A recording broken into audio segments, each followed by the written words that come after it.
Hi, I'm Simon from Ridge Monkey, and today we're going to be cooking a fantastic mushroom risotto on the bank. I've got the kettle boiling ready. One of the secrets is to use some hot water in the stock, so once you're adding it into the risotto, it's going to cook a lot quicker.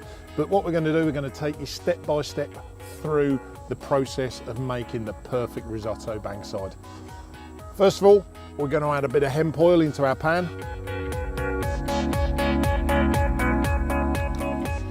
Right, you can see that the oil's nicely heated up now. There's a little bit of smoke coming off there. So we're going to add some diced white onions to the pan. Now we want to cook these so they're just starting to go translucent. Right, as you can see, the onions are now starting to cook. They're just starting to brown very, very slightly on the edges. They're going translucent. So what we're going to do is add the mushrooms into the pan. Now I've used chestnut mushrooms here. I pre-slice them at home, put them in the bag for ease, but I like to use chestnut mushrooms. You get a lot more flavour out of them. A butter mushroom's quite watery.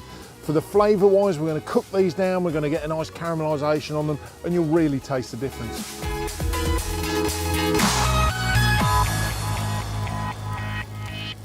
Now one of the things when you're cooking mushrooms is what you'll notice, the mushrooms will absorb all of the oil that's in the pan.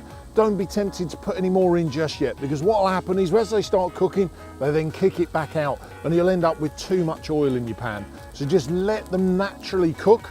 They'll absorb that oil, they'll cook, and then it'll all go back into the pan and they'll leak back out. Right, so as you can see, these mushrooms have got a lovely bit of colour on them now. They're starting to caramelise. The onions are turning a nice golden brown colour. So what we're going to do, I've got some thyme leaves in here, fresh thyme. You can use dried if you want to. We're going to have a little squeeze of garlic over the top. And as I've said before, one of my 5 a day as I'm a chef, a good healthy dollop of butter.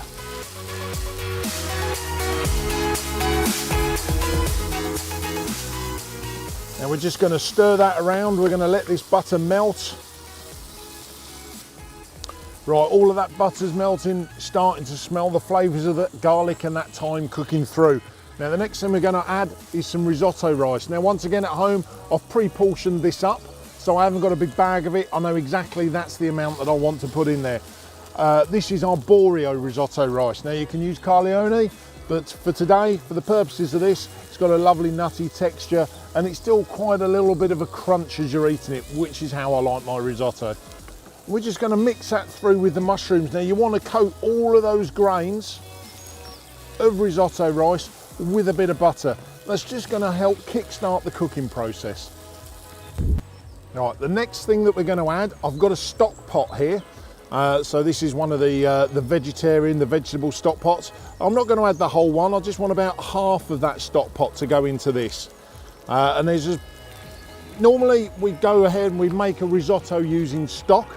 But as we're going to use our kettle, we don't want to have that simmering away. So we're going to actually add the stock pot into there, mix it through, and then start adding our water.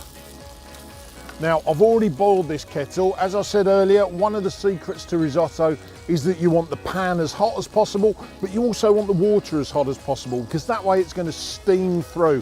Now, this isn't a dish you can cook, leave, go off, hit a fish, come back to, and it'll be perfect.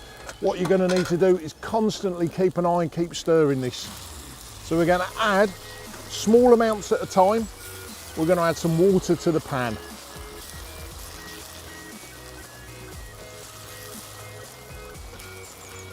Now what we're looking for with this, we want all of that water to be absorbed by the risotto rice. So as it's cooking, the rice is going to start swelling, it's going to absorb all that water. When we get to that stage, then we'll add some more water.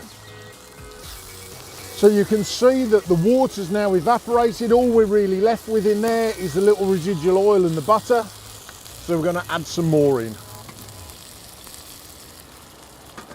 Now we're letting that come to a simmer, as you can see. We're going to give that a good mix in. And once again, the rice is going to absorb the liquid that we've just put in there, and it'll evaporate through steam and carry on cooking the rice. Right, as you can see, we've now added all the water. That rice has cooked perfectly through. Still a little bit of bite because we still just got a little bit more cooking to finish the dish off. But you can see the colour there, the flavours and the smell are going to come through beautifully. Now what we're going to add to next, I just want to add, I've got some double cream here. Just going to add a little drop, not a lot, just that much.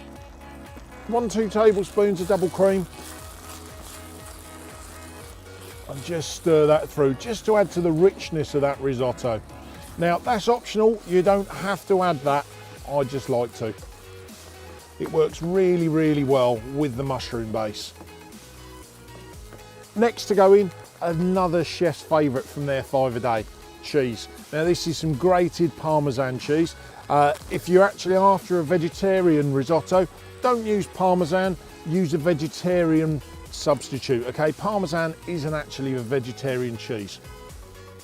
So we're just going to sprinkle that over the top.